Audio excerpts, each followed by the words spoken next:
Hello everyone. Why did I purchase this VILTROX DC-550 LITE? I had two reasons. First of all, my eyes are really not that good anymore, and that affects how I make videos.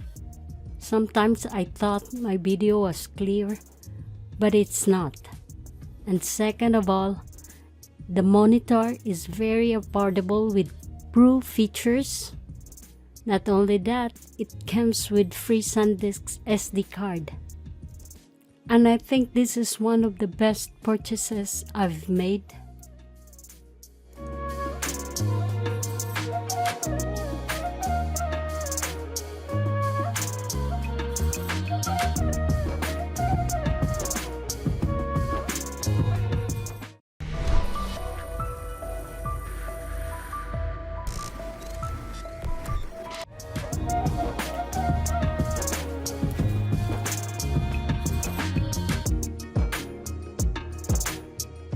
By the way guys, if this is your first time here in my channel, I'm Bingodesigns from Bingodesigns. I just want to ask a small favor. Please subscribe to my channel, hit that notification bell, and like my video if this video helps you in any way.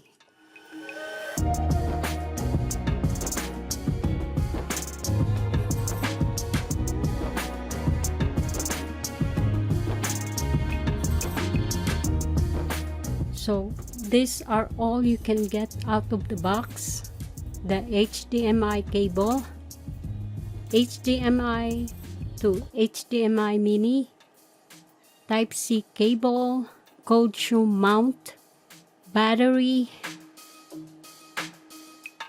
the monitor itself, the SanDisk card,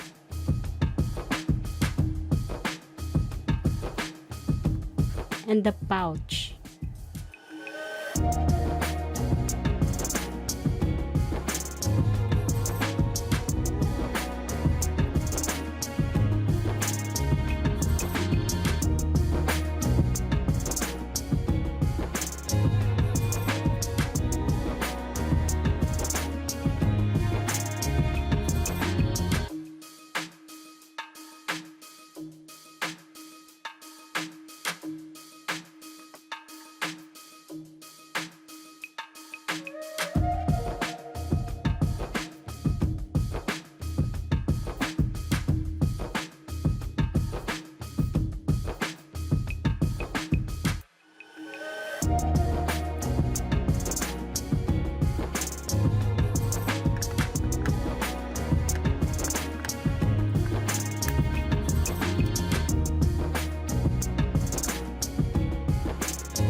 That's all for today guys. Take care everyone and be kind always.